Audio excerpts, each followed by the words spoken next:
I'll go ahead and start, Sarah. Welcome, everybody. My name is Sylvia Shirima. I'm the manager for health education at the GW Cancer Center. Presenting today is Miss Sarah Hopkins, who will be presenting on caregiver support, taking care of self while taking care of others. Before I introduce her, I would just like to invite my colleague Ruta to give us some logistics for the webinar before we begin. Good afternoon, everyone. Sarah, if I could bother you to change one slide, please.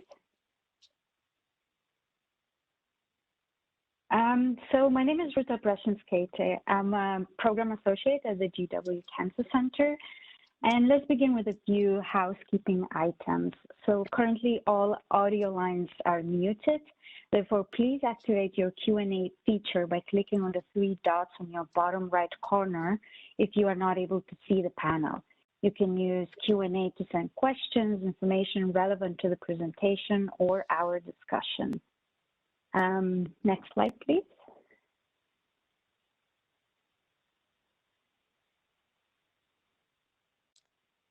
Thank you, Ruta. So, Ms. Sarah Hopkins is an instructor at the Department of Social Work at Winthrop University. She earned her bachelor degree in human development from Binghamton University and her master's degree in social work from Binghamton University. Prior to Winthrop, Ms. Hopkins taught at Binghamton University in the College of Community and Public Affairs, primarily in the social work department, but also taking on class assignments in the human development and student affairs programs. She has a decade worth of direct practice experience working as a licensed medical social worker in hospice and home care, with the latter half being exclusively in bereavement counseling.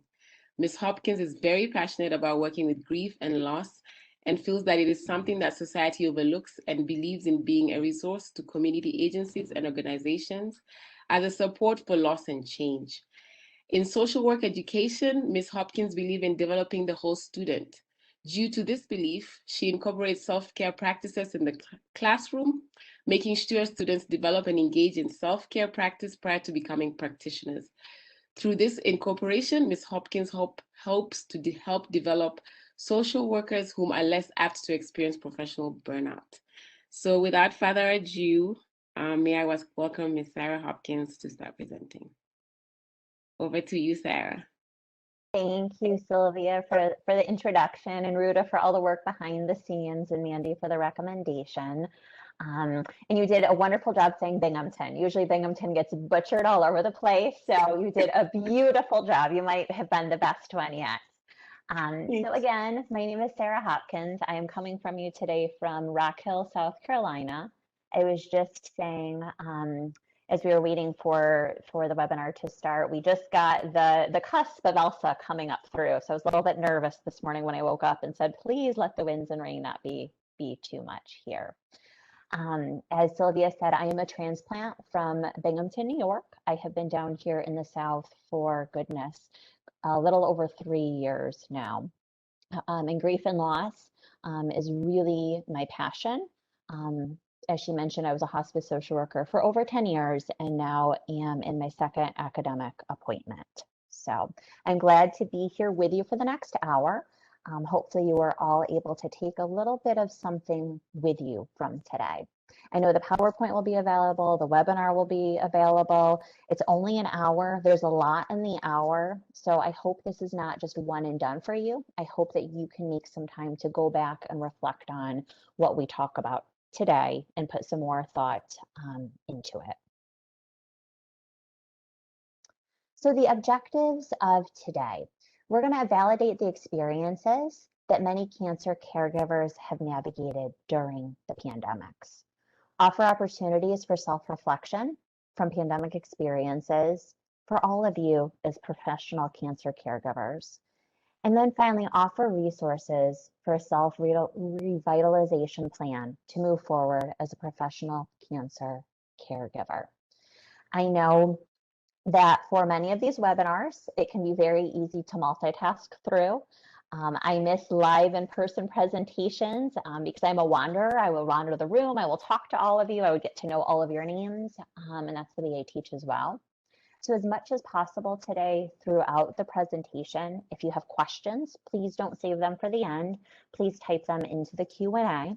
I will do my best to get to some of them. There may come a point during the presentation, I tend to run out of time, so there may come a point that I'll say, hold on, still type it out. And if we run out of time, any questions that you have, please still put in the Q&A because Ruta will work to capture those for me, and hopefully I can come back with a response for you as well.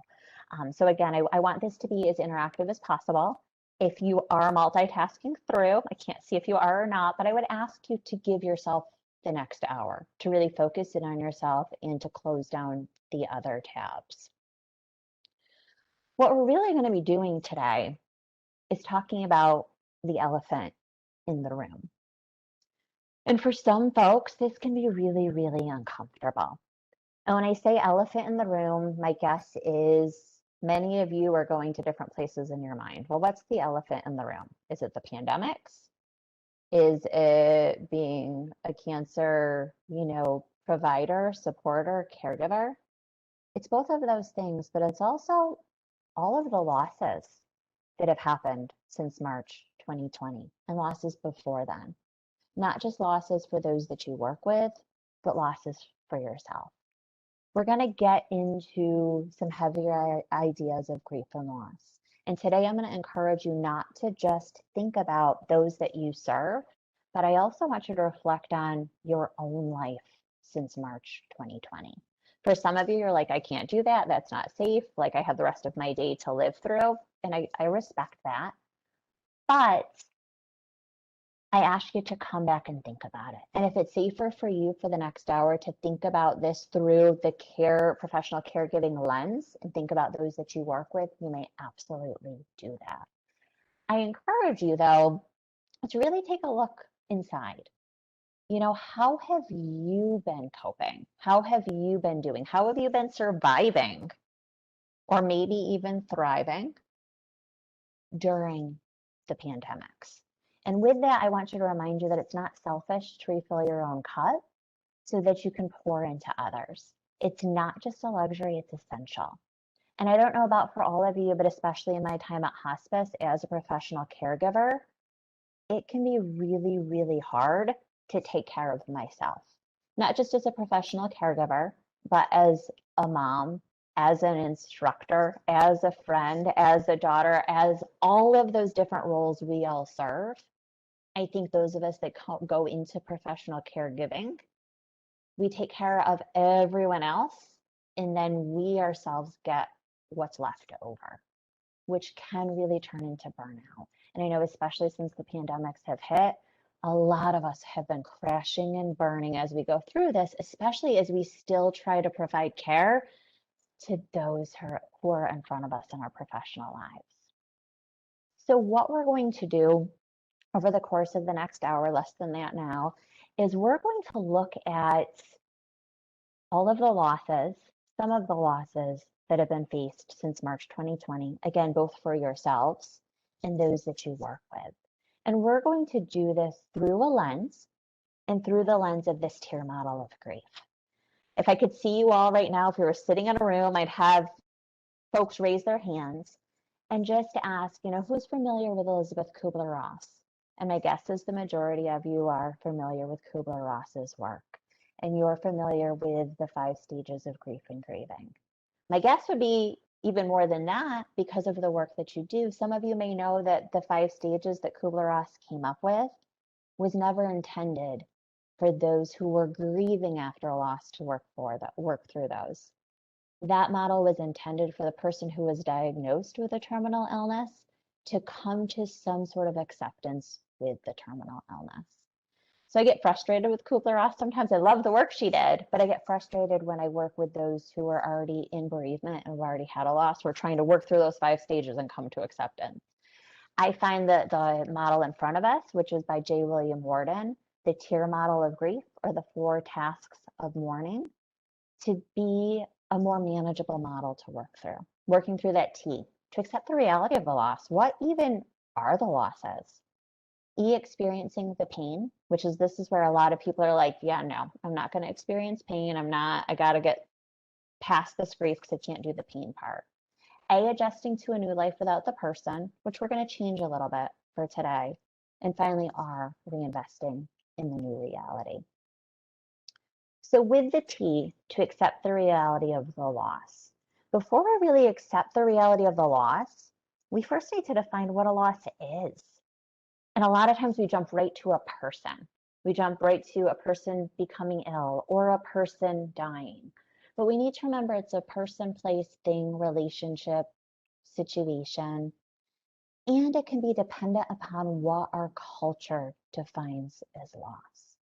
So I want you to take a second and think about all of the losses that those that you work with as patient navigators, what losses do the folks who show up in front of you professionally, what losses have they faced? How have those losses changed since March 2020? And my guess is most of you could fill a whole page of paper. On top of that, though, I want you to think about for yourselves, and this is where for some folks they're like, I'm not doing this part, and you don't have to.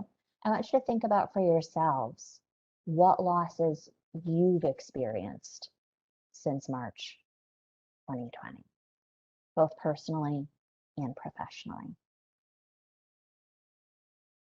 And this next slide is just a quick view of some of the common losses that have been felt by a good majority of us since March 2020. And certainly folks can add to this. But what's more important to consider as professional caregivers, my guess again would be, and again, I've been a social worker now since 2006 and teaching since 2014, doing a lot of bereavement work, working with a lot of students, teaching a grief and loss class. And what happens in my grief and loss class is students are asked to write a paper. And in this paper, part of the assignment is they have to draw a timeline similar to this, create poster board, computer, whatever they're comfortable with, and really reflect on their life. So however old they are now, I'm 42, so I would stop at 42 and go all the way back.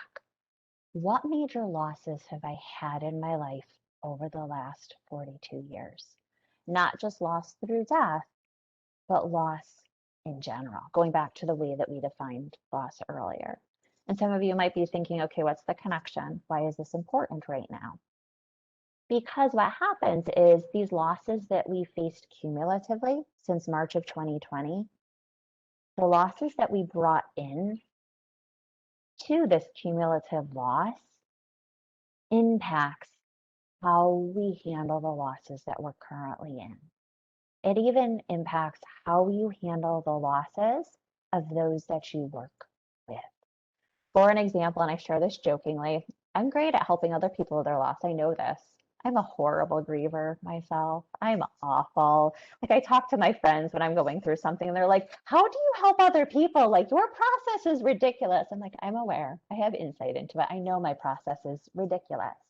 But I also know when I need to compartmentalize to help the people in front of me. Something else we need to do with all of these losses is I'm a Maslow girl. Before I became a social worker, I was going to be a teacher. And I don't think you can be an educator or be a social worker without tying back to Maslow. And I want you to really pay attention to Maslow's hierarchy of needs when you think about your loss. And there was a meme that came out on Facebook in the beginning of the pandemic that really had me questioning myself. So again, I want you to think back to the beginning of the pandemic for yourselves. I know, again, I had to switch my classes to online. I had to teach them at home. I had my kids who were 8 and 11 who I needed to teach as well. I had this great idea of what my online learning at home center would look like, me teaching in the middle, my kids doing their work on the side, all of this perfection happening. Yeah, that didn't work, maybe for 5 minutes. And then a meme came on Facebook that talked about if during this pandemic you're not writing a new book or you don't have a new hobby or you don't start a new business, you did it wrong. And I started to judge myself. I'm like, okay, I'm getting done what I need to get done. I will admit I'm in sweaty, smelly workout clothes most of the day because I'm skipping showering along the way. Even getting ready today to present, I'm like, I'm going to dry my hair and actually put makeup on my face. I'm like, oh, This is what human feels like. I forget sometimes because it's summer and we're not teaching right now. But that meme was talking about self-actualization. And through this pandemic and the losses the folks that you work with, even before the pandemic, I want you to think about the losses that they've faced pre and during and post pandemic, and for yourselves as well. How is Maslow disrupted for you? How are your hierarchy of needs disturbed? For some folks, those physiological needs were disturbed because of the pandemic. Some of you, your physiological needs were disturbed during the pandemic. I remember students having to go home. They couldn't live in the dorms anymore. Their basic needs of a place to live was upset. People lost homes because they couldn't work. Those safety needs, some of you as professional caregivers and patient navigators, while everyone else was running away from work, you were running to work. Social needs. I don't know about all of you. I'm an introvert. I play an extrovert in my life though. And it was really hard with those social needs to not be in the classroom, to learn to present this way. And you see me talking with my hands sitting at my desk because this is how I present in person. And to sit all day for me is exhausting. I like to be up. I like to feel others' energy and take that in. But sitting here by myself, like, I think you're all there. I think you're all listening. I don't really know though. And it's really hard. I appreciate Sylvia having her camera on so I can see at least one face to know if I'm like kind of close to where I'm supposed to be, because those social needs and those interactions, and certainly esteem needs. And going back to the graduations that were missed, the 5th grade move up ceremonies that were missed. If you had a patient who, successfully completed all their cancer treatments, my guess would be there's some pomp and circumstance that goes with that. Was that able to be celebrated the same way? And again, that meme I talked about with self-actualization, most of us weren't at our points of self-actualization during the pandemic. So we had moments, we learned to bake bread, or we learned to work out a different way, or we figured out life. But for a lot of us, we weren't thriving through the pandemic. And we were all taking on loss that we had prior to the pandemic, plus all these losses that the pandemic created. So I don't know about all of you, but I had some moments that were pretty heavy. I encourage you at some point after the presentation to reflect on this slide. What losses have you experienced due to the pandemics? How has your hierarchy of needs been impacted? And then really focusing in on what levels have been impacted the most. And now that we're starting to move to the other side of the pandemic, as we get into the A, adjusting, and the R, reinvesting, as you think about what levels have been affected, are they going to become unaffected as restrictions get lifted, or do major adjustments need to occur? The E is experiencing the pain of the loss.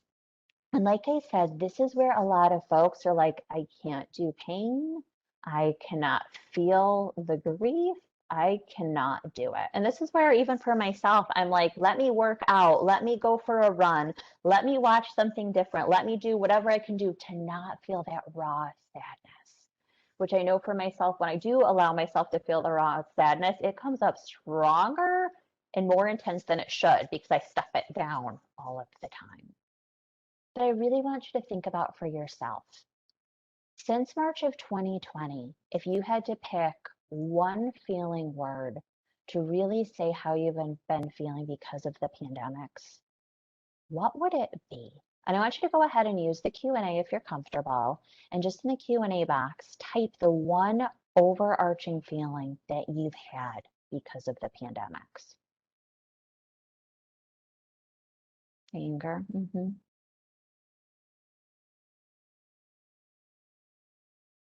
I know for me, frustration, yep. Loss. I know for me, a big one has been anxiety, and that loss of sense of control. Both as a mom and as an instructor, I'm used to having answers. I'm used to my kids asking me questions or my students asking me questions and me having some kind of answer or being able to find an answer. And through the pandemics, there were not a lot of answers. I couldn't tell you when we were going back to the classroom. I couldn't tell you if we were going to be virtual or in person. My poor kiddos, we have a local amusement park here, Carowinds, every day. When is Carowinds reopening? When can we go to the pool? I don't have answers. And that was really frustrating. And the exhaustion, and the depression, and the sadness, all valid feelings. Isolation, scared, discouraged. Yeah, absolutely. So I'm going to ask everyone to be a little bit vulnerable. And this quote comes from one of my favorite social workers. My guess is some of you in the room may know of her, Brene Brown, who is from the University of Houston. She still teaches there, but she also, you may have seen her a TED Talk, you might have read one of her books, you might have listened to a podcast. She came out with a new podcast at the beginning of COVID, but she researches shame and vulnerability. And she says vulnerability is not weakness, it's our greatest measure of courage. And again, we stand in front of patients, we stand in front of clients, we stand in front of their families, and we ask them to be vulnerable, to share with us their journey, to share with us how they're doing, how they're feeling. But again, sometimes as professional caregivers, it's really, really hard for us to be vulnerable ourselves because we feel like if we give our vulnerability, if we say how we're really doing, can we be there for other people? So I'm going to flip the slide in a second, and on the slide there are 17 statements. And what I'm going to do again is I'm going to ask you to use your Q&A. And as I read a statement, if you have felt that statement at all since March of 2020, I ask you to type that number in the box. So I'll read number 1, and if you felt number 1, you'll type just the number 1 in the box, and there on out. What I'm going to ask you to do is, as we go through this, not to pay attention to who's saying what. Ruta said yes to number 2, and oh, Sylvia said you said yes to number 2. Whatever it might be, don't pay attention to who said what, but I want you to pay attention to the number of other people who typed the same number as you. So number 1, you're struggling or you've been struggling with uncertainty. So if during this time since the pandemic you've ever struggled with uncertainty, go ahead and type a 1 in the box. Number 2, you're exhausted. And not just your normal exhausted, but like the body heavy exhausted. I don't know about all of you, but COVID exhaustion has been different. 3, you're grieving the loss of identity. Number 4, you're anxious about how all of this might affect your future. Number 5, you're really concerned about money. Number 6, you're worried about your own health. Number 7, you're frustrated by all of the rules and limitations, or you were frustrated by all of the rules and limitations. Again, they're still there. They look different than they did. 8, you're dealing with, or you were dealing with, a ton of FOMO about everything. And those of you that don't know, FOMO is fear of missing out. Number 9, you're questioning whether you deserve to be sad or to grieve. Maybe you haven't had what you would define as any major losses since the pandemic, but you're still waking up feeling this grief process, and you might be questioning, why am I grieving right now? Number 10, you're more content than usual and maybe guilty about it. An example of this would be, I hate restaurants. Like, I really hate going to restaurants. I don't know what it is. Give me takeout, give me comfy clothes on the couch, and I'm happy. Especially taking kids to restaurants, forget it. So I've kind of enjoyed not having to go to restaurants during it, but then I feel a little bit guilty because I know a lot of people are really, really missing that. Number 11, you're unable to concentrate or get as much done as you used to. And again, this has been another huge one for me, and I think a lot of it is because of the multitasking in Zooms. Number 12, you're upset with friends or family who have conflicting views. We've had nothing to be conflicted about since March of 2020, nothing at all. Number 13, you're fearing judgment about your own decisions. Number 14, you're concerned about your eating or drinking habits. Number 15, you're really, really ready to, and this says get back to the classroom, but I'll say you're really, really ready to get back to your job as the way that it used to be. Number 16, you're lonely. And finally, number 17, you're concerned about your mental health. Shannon did it the quick way. And I want you to pay attention. It's happening in 2 places. It's in the chat and it's in the Q&A. So I ask you to look at both places. I've been watching both, which is fine. I think those of us that are used to Zoom, we're used to the chat. And just, again, don't pay attention to who said what, but pay attention to the number of other people who typed the same number that you did. And then I'd ask you, what was the point of this? Why did I have you do this activity?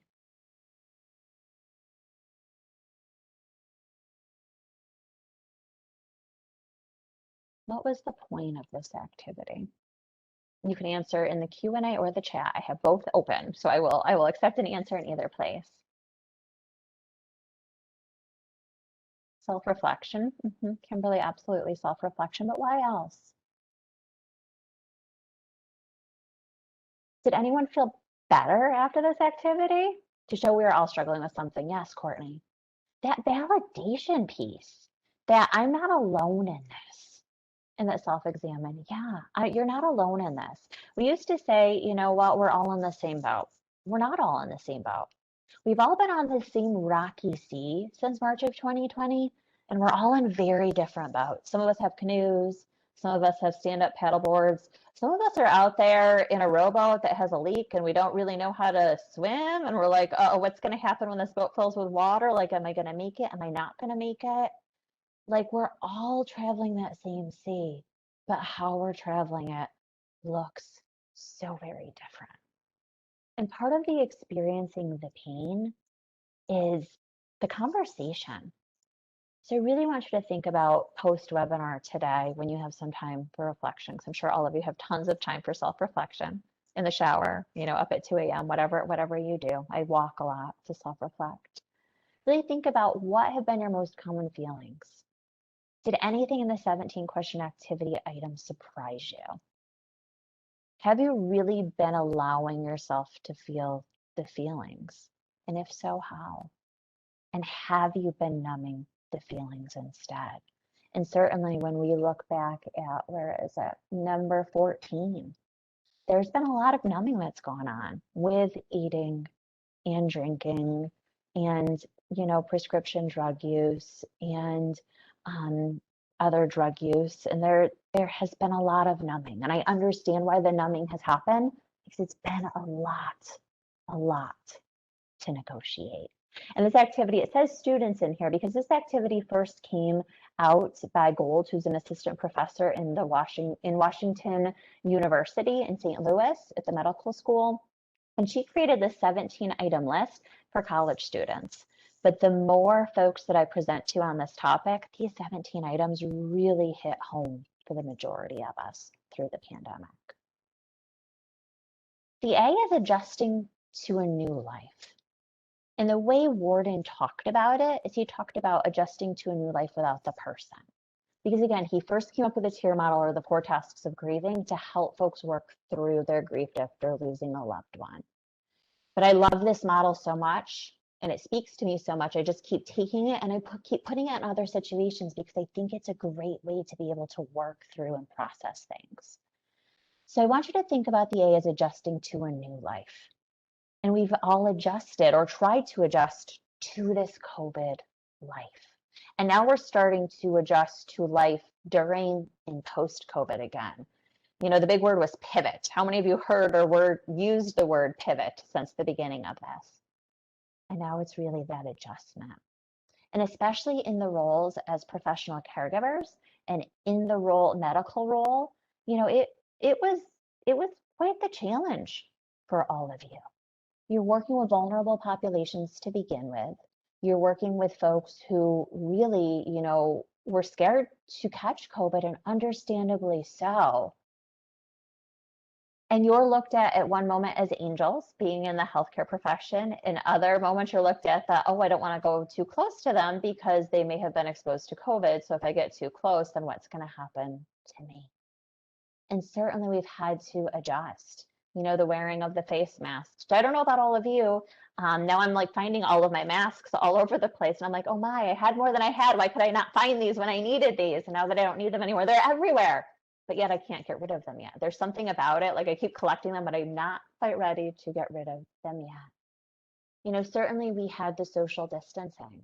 And something we had to really change language about here at Winthrop, and we had to change language about in my presentations about that social distancing, is we should have never been social distancing. We should have been physically distancing. We need to physically distance, but what we needed more than ever was to socially connect. And Brene Brown talks a lot about this in her work as well, is that we were meant for connection. We were put on this earth for connection, and especially those of us as professional caregivers, we need that connection. So unfortunately, we kept saying socially distance, socially distance. No, we needed to physically distance, but figure out how to socially reconnect. And now in the adjustment, we're in this weird place where we're not post-COVID. I keep wanting to say post-COVID. We're not post-COVID, but we're in this vaccination stage. And I don't know about all of you, but this vaccination stage to me, this feels a little bit wonky. I'm a rule follower. I like to follow rules. I like to know what the boundaries are. And right now, I feel like the rules are different everywhere and they're a little bit wishy-washy, and I'm not quite sure. And it's been a challenge to navigate for me. Again, in those masks that I'm finding everywhere, a lot of times they're still in my car and I'll get out to go into a restaurant or into a store or into somewhere, and I'll take the mask with me. Even though I'm double vaccinated, even though I had COVID, it's still, what is the majority around me doing? Because I want the majority around me to feel most comfortable. So adjusting to that. My poor kiddos, again, because they're 8 and 11, they're not vaccinated. So I still have them put masks on sometimes. And oy vey, let me tell you how much they don't love that of me. But we're adjusting to this vaccinated part of the world. You know, what does it look like? What's opening? What's not opening? You know, how are you feeling about reinvesting in the world? How are the folks that you are working with feeling because they're more vulnerable health-wise? If we look at it too, thinking about cognitively, emotionally, behavioral, and physically, how have you adjusted? And in the adjustments, especially back in the beginning when COVID first hit, I really want you to think about for yourselves, how did it feel in the beginning? You know, cognitively, were you more distracted? Were you having trouble focusing? I certainly was. Emotionally, you know, how were you feeling? Behaviorally, what were you doing? And then physically as well. And what tends to happen is a lot of these physical symptoms will come out when folks aren't expressing how they're feeling emotionally.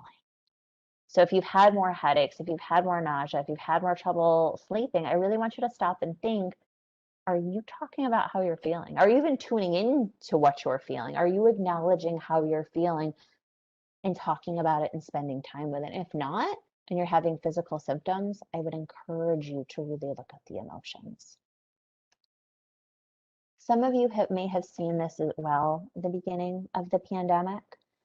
This graphic was floating around social media often. And for me, it worked, it helped me. The one thing I would change with this graphic though, is there needs to be another arrow down towards the deeper blue where I am during COVID. I don't think this goes one way. I think this goes two ways. This fear zone, learning zone, growing zone. I want you to think back to the very beginning of the pandemic. I was totally in the fear zone. I would get up in the middle of the night, and when I couldn't sleep because I was so anxious about everything, I would Google COVID rates in South Carolina, in North Carolina, because we're 30 minutes outside of Charlotte, and in New York, where I'm from. Really good reading material in the middle of the night. Got me right back to sleep, let me tell you. No, it made me super duper anxious and I couldn't go to sleep. And then I was exhausted the next morning and trying to homeschool kids and do my work. And I was a basket case. As time went on though, I learned, you know, that didn't work for me. I learned my picture perfect world of what at home education would look like. That wasn't going to work. And I grew through it. I made some adjustments. I became more patient. I yelled a little bit less. My kids would probably not agree with that. But I had to learn and grow of how do I adjust during this COVID time? I want you to think about for yourselves, you know, what were you fearful of? What are you still fearful of? There's a lot of folks who are just fearful for the fall. And I get that. I'm fearful for the fall. I'm like, oh, I'm teaching 6 classes in person again. What does that feel like? I don't like, it's been a while. It's been a year and a half since I've really been in person. I know a lot of people with the vaccinations have been bounced back here to the fear zone. Something that I encourage you to do if you get into that fear zone, if you have a patient and family that you're working with that gets back into the fear zone, is look at the CBT triangle. And for those of you who aren't common or familiar with CBT, CBT is cognitive behavioral therapy. Am I making you all social workers or clinicians or therapists today? No, I'm not doing that. But the CBT triangle for me has always been something that I've been able to go back to. And CBT was something that I was first introduced to as a teenager when I was going to therapy myself. And it looks at how our thoughts, emotions, our actions, or behaviors are tied together. So I'll go back to that example I used of me waking up every night in the middle of the night in the beginning of COVID, and me getting on my phone and doing all of my research on all of the COVID rates in 3 different states. So I'd have these racing thoughts of, oh my gosh, we're all going to get sick. Oh my gosh, we're all going to die. My ex-husband at the time was working as a paramedic. Like, what is he going to bring home? Where do I need to spray? What do I need to do? So all of these racing thoughts, which of course left me perfectly calm. No, it changed those emotions to being anxious, which then again, I got into another triangle. I'd wake up in the morning, I'd have those thoughts, I'd yell at my kids, and on and on and on. So what I chose to do was to look at this triangle. Could I change my thoughts? Not necessarily. Could I change the emotions? Not necessarily. For me, when I use this triangle, I tend to go to behaviors or actions, because for me, that's what I can more easily change or control. When I woke up in the middle of the night, instead of grabbing my phone, I'd grab a book.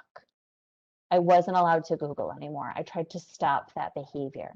When I woke up in the morning and I was exhausted because I still wasn't sleeping well, instead of really trying to sit down with my kids right away, something I used to do pre-COVID was I would get up and go to the gym every morning. I couldn't do that at the time, but I could get up and work out at home, because I know for me, something that helps to burn off anxiety, my fancy early morning anxiety, is working out and getting those endorphins and serotonin and those happy chemicals going through my body. Didn't make the anxiety completely go away, but it helped it to be at a manageable place.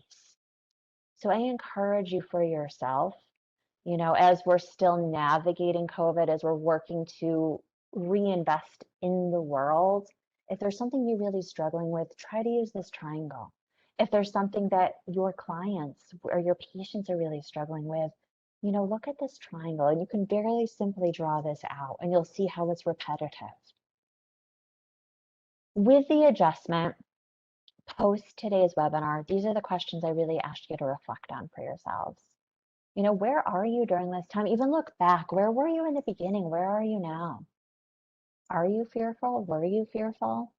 Have you learned? What have you learned? I really want you to pay attention to this what have you learned question.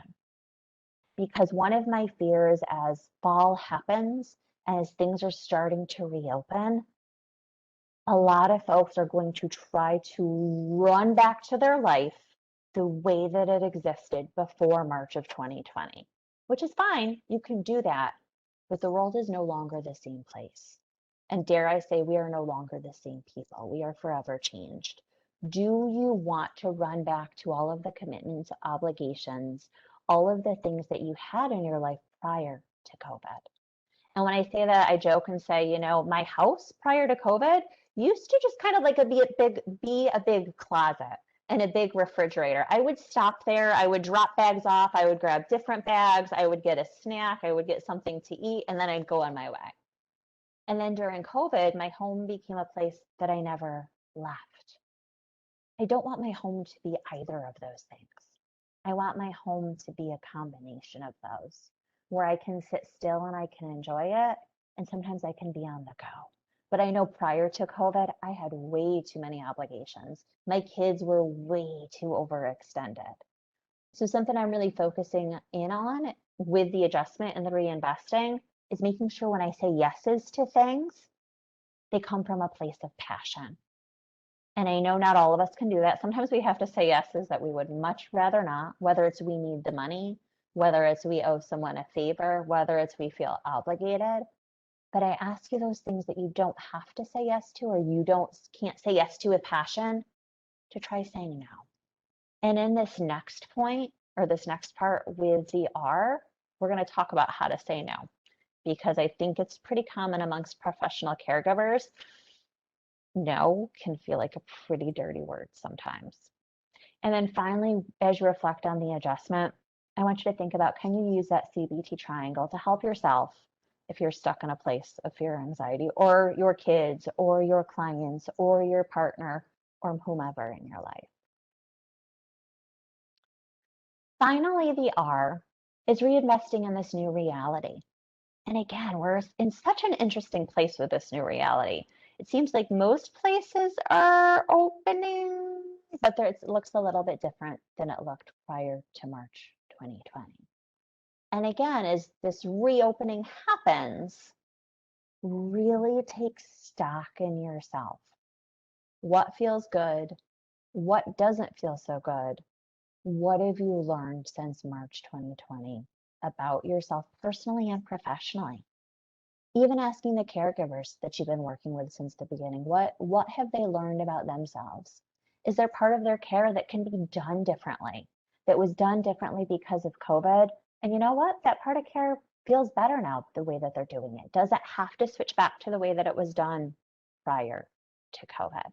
Something I love, as much as I love presenting in person, is I love the opportunities to be able to present to Zoom to some of you I wouldn't have been able to present to otherwise. Other doctors that folks are meeting with through telehealth because of COVID that they might not have had access to otherwise. Are there caregiver support groups that are online that people never tried before, but because of COVID, they were forced into trying? And maybe they used to go in person, but you know what? They're able to get to more of them online. We have to be really creative the way we think about reopening and make sure we don't let businesses, organizations, support groups, all of those things go back to completely the way it was before, because some of these things are working and give people more access and more options. As you do all this, though, as you reinvest in this world, you have to take care of yourself. As professional caregivers, we have to take care of ourselves in order to keep taking care of others. We have to pour in order to pour out. And I know there's a lot going on right now talking about, self-care and how it's not our jobs to do self-care, and how we should be able to work at agencies and organizations and businesses that are set up in a different way so we don't need so much self-care. I agree with all of that, but that hasn't happened yet. So in the meantime, we still need to care for ourselves. And I don't care how good of a job an agency, an organization, a business does taking care of its employees. When you're working around cancer, when you're working around grief and loss, when you're working with these heavier topics, you always need to pour into yourself. And you always need to think about, how can I keep doing the job that I'm doing and not burn myself out and not have that vicarious trauma and not carry it all around? When I say self-care, a lot of people just think, I don't have the extra money to get my nails done. I can't take a bubble bath. Like, I can't work out. That's not good for me. Self-care is so much bigger than that. And this is from olgasphoenix.com. And she's come up with a self-care wheel. And this is something I use a lot with my students. As Sylvia mentioned in my bio, I really believe, especially when teaching social work students, that they need to go into the field with good self-care in place. This isn't something you figure out once you're a professional. And unfortunately, too many of us, too many around my age, we had to figure it out as we went. And there's been a lot of burnout. But paying attention to, physical self-care, psychological, emotional, spiritual, personal, and professional. There are assessments you can take on this. If you go to the University of Buffalo website, and I meant to add this in and I forgot, I apologize, and I can add it, I can email it to Ruta afterwards to get out to all attendees, but there are some different assessments that you can take that you can rate yourself on your physical, psychological, these different components, and see where you score for each of these parts of self-care. I know for myself, my physical self-care is really, really good. Working out and eating well and doing those things is really how I nurture myself. Oh, but my psychological self-care sometimes is not very good. And yes, I know I'm a social worker. We tend to be the worst with our psychological and emotional self-care. But if you take that assessment, it'll kind of score you and see where you're at. So insight and awareness is the first part before you can do the next part as you reinvest. And the next part is really developing a self-care plan. And something I remind students of all the time, and I want to remind you of, self-care is not reactive. There are moments where self-care is reactive. You've had a really bad day. So you get home from that really bad day and you hop into the bathtub with a glass of wine. Or my go-to is when I've had a really bad day, I stand at the kitchen counter and eat ice cream right out of the carton. Because what other way is there to eat it? And I think there's less calories that way. Probably eat more that way. But anyways, um, but self-care is something that should be done every day or most days in a proactive fashion. Not because you need self-care, but because it just becomes a part of your routine. But to do this, and this comes from his book, Transforming Compassion Fatigue into Flow by Carl Laroe, and he outlines 3 principles that he believes are essential for healing and transformation when it comes to self-care. Again, self-honesty. Where are you taking care of yourself and where are you not? Personal responsibility. What can you really do with self-care? Is it a part of your schedule or not? I had 2 students who worked with me last semester and they had access to my calendar. They couldn't see the details, but they could see blocked out times. Finally, one of them said, what the heck are you doing every morning from like 5 to 7? Your calendar is blocked. Like you can't have meetings that early. No, you're right. I don't. I have meetings with myself. Those are the times that I work out because I know for me, to get up early before the rest of the world is up and talking at me, I need endorphins. I need serotonin. So I have that personal responsibility where I've made those appointments to myself. And some of you right now might think, Sarah, that's great. I've got maybe 5 minutes. 5 minutes can work too. Back when I was a hospice social worker, I lived maybe 10 minutes from our hospice office. I had to go one direction to daycare, drop my kids off, then drive to hospice. And what I used to do is I would sit in my car after I dropped my kids off. I'd get up, take my kids to daycare, drive to hospice, and sit in my car. And there is a YouTube channel called I think it's The Kind Guys or The Wise Guys. I'll look up for sure. And they do guided meditations. And I used to sit in my car and go on YouTube for 5 minutes before I would walk into the office and just ground myself in a guided meditation, almost to change from that crazy mommy mode of the morning into, okay, now I need to go into my hospice life. I just told everyone in the office, if you see me in my car with my eyes closed, I am fine. I am alive. Do not knock on the window. This is what I'm doing. So even if you have 5 minutes, you can make 5 minutes work. And then number 3, the self-expression. And this is where a lot of folks miss the boats on self-care, is they pick something that does not nurture them. You might hear me talking about working out and you might think, oh my gosh, I hate to work out. I hate to be sweaty. I hate moving my body. That sounds awful. Okay, so that is not how you should express yourself with self-care. Self-care should not be a chore. Self-care is an activity that after you engage in it, you should walk away feeling lighter and happier. Is it writing? Is it watching a funny show? Is it connecting with a friend? And if you don't have a good self-care plan in place, you may really need to explore number 3 to figure out what works for you.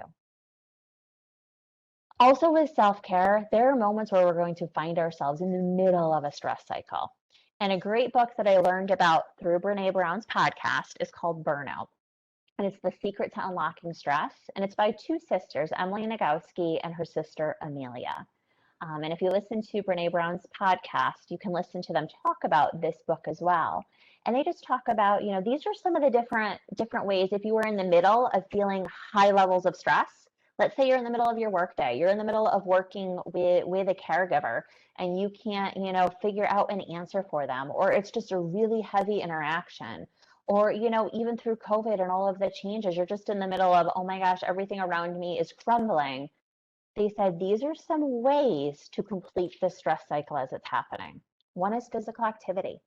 Go for a walk. 2 is breathing. I don't know about all of you. I tell people to breathe all day long, every day, students, clients, my kiddos, but I hold my breath quite often. That changing of the breathing and paying attention. Positive social interaction, which hopefully we're getting back to more of now. They said laughter, and not just like the little tee-heeing laughter, but that big belly, almost crying laughter, or even thinking about a time where you laughed so hard you cried. Affection. And they said this just can't be like a quick kiss with a loved one or a quick hug, but a good 15 to 30 second hug or kiss with someone. crying. And again, for many of us, we're like, oh boy, if I start crying, I'm never going to stop.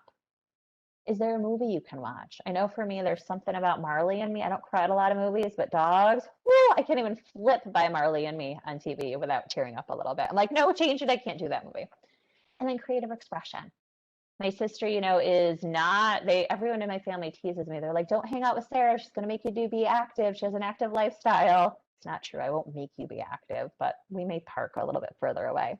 But creative expression, my sister's not active, but she's really creative. She draws, she paints, she does all of those things. I'm lucky if I can draw a stick figure.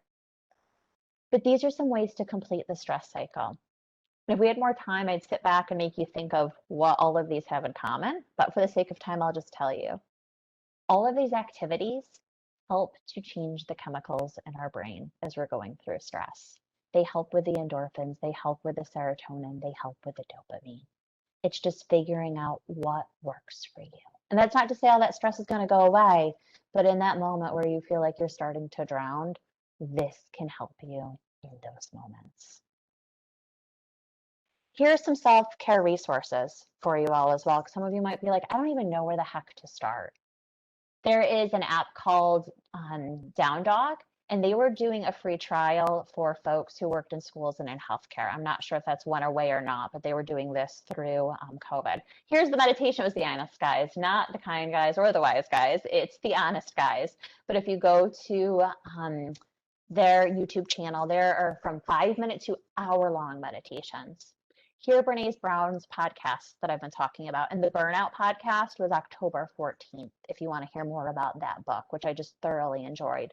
Oh, and look, I was good to myself. Here is the Buffalo University Self-Care Starter Kit. If you click on here, they have a lot on self-care in there, including the assessments I mentioned.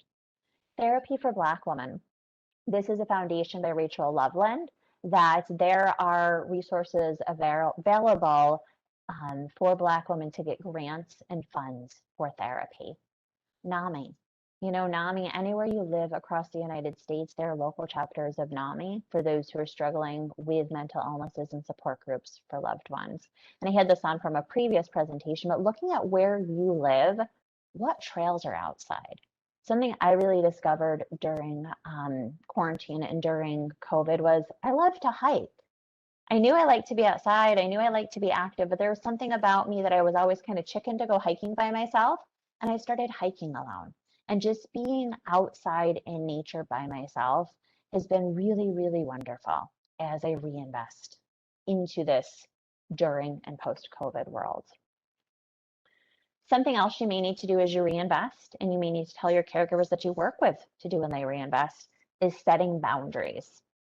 And boundaries tends to be that bad B word. Some of us are like, oh, I can tell other people how to do it. I'm not so good at myself. I encourage you to go back to those youthful years that you had. For some of us, it was a long time ago, others not too long. But I've always loved this picture. And it says, every time I have to set a boundary, it stresses me out. But I do it for the same reason I've been building blanket forts since I was a little kid, to create a safe place for myself.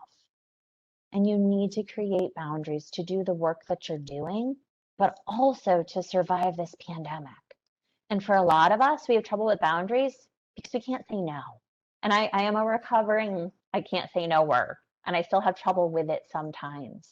But here are just some phrases for you. And I won't read through them all, right now for the sake of time. But I really want you to think about, what boundaries do you have? Do you have boundaries with your friends? Do you have boundaries with your family? Do you have boundaries with work, with volunteering? And if you're like, no, I have none of them, work on setting some. Try not to go too fast. What tends to happen is people try to set them everywhere all at once. Start small. Maybe a boundary is, you know what? You don't have a good self-care routine. So now in the morning, before you get up and before you feed the kids and before you walk the dog and before you do all of the things, you're now going to take 5 minutes in the morning to listen to a meditation before you get up. That might be setting a boundary and saying to your spouse or partner, you know what? I'm going to get up 5 minutes earlier, but you can't talk to me. You can't look at me. You can't do everything. I'm going to take 5 minutes. And when I'm done, I'll circle back to you. Start small though. With the R, as we're reinvesting in the new reality, I want you to consider the following questions. What are you currently doing to take care of yourself? And do not feel bad if you're like, nothing. I'm showering, I'm eating. Those are self-care. Go back to Maslow's hierarchy of needs. Self-care starts at that very bottom rung. Are your basic needs being taken care of?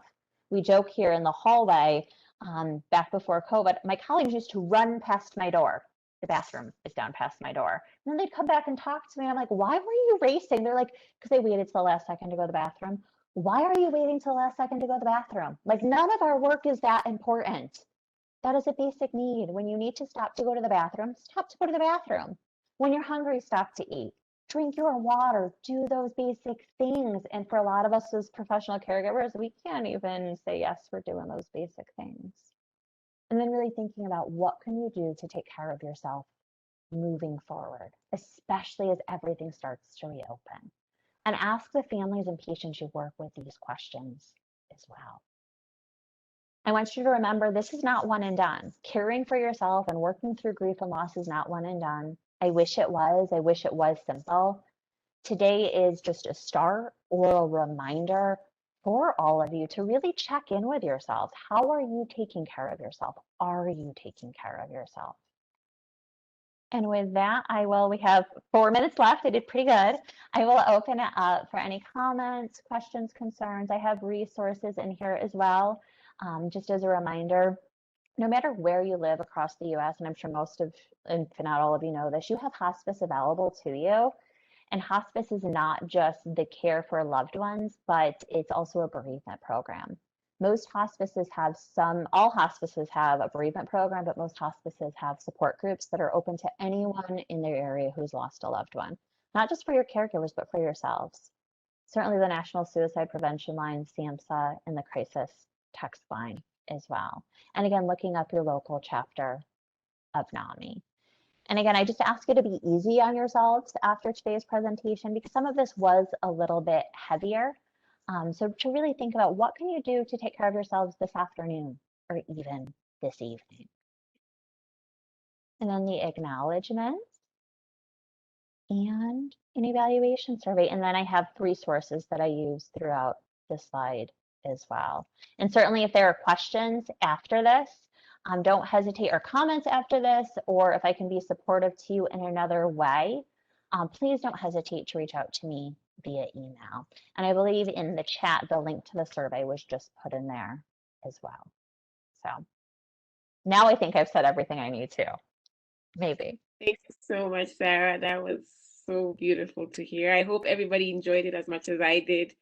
If you have any questions, please email us as well, and we'll be able to contact Sarah on your behalf. And if you have any burning questions, we still have 2 minutes. You could still ask. But thank you so much for everyone for attending, and thank you so much, Sarah. That was amazing. My pleasure, and thank you all for the lovely comments as well. Thank you for that self-care voice, Kimberly. I'll go home and tell my kids that. They do not think so. Awesome. All right. I'm waiting for any questions. We still have a little bit of time, but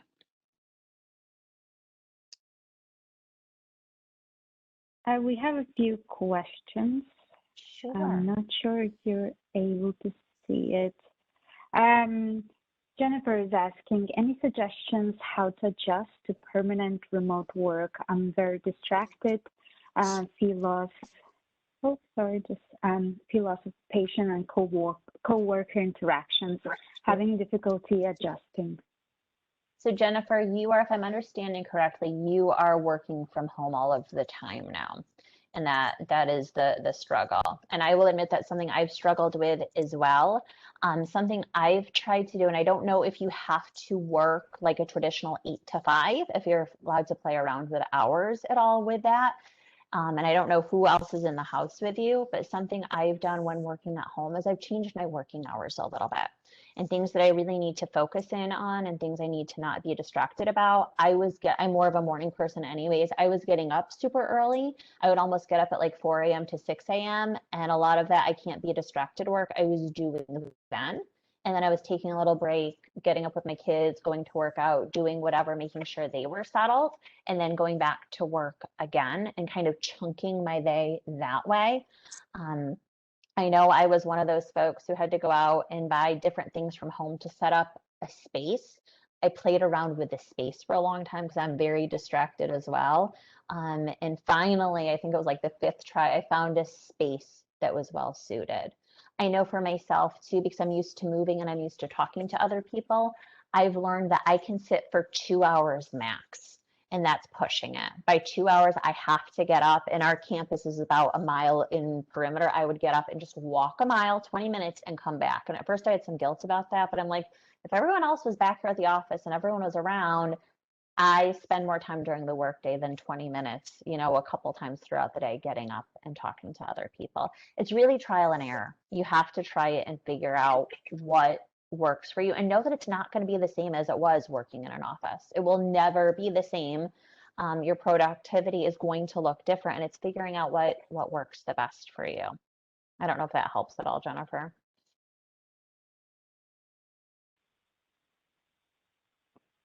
And Sarah, I know that we're running out of time. We have just one more question from Pamela. Pamela is asking, any suggestions on how to encourage colleagues to care for themselves, sort of doing a formal presentation, such as wonderful one you just offered?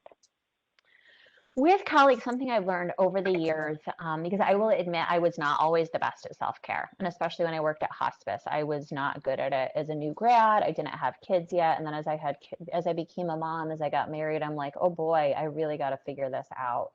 So what I learned to do is I learned to just kind of be the role model with it. And in the beginning, I got some pushback. There was a day I remember after work, I changed at the bathroom at work and went back into the main office to do something, and one of the nurses looked at me. She goes, why are you dressed like that? I said, oh, I'm going to go to yoga on my way home.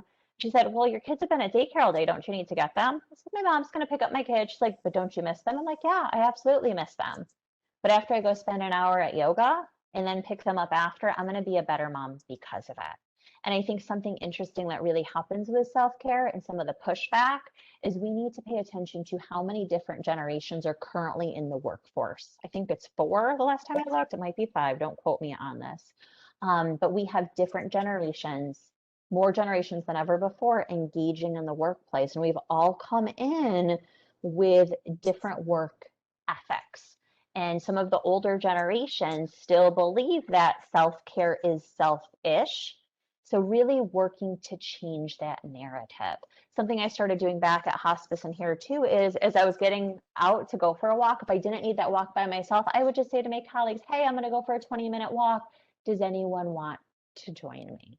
Just those invitations in and kind of talking about what we're doing, and then say, you know, hey, this is, you know, this is what I did today. What have you been up to lately to take care of yourself?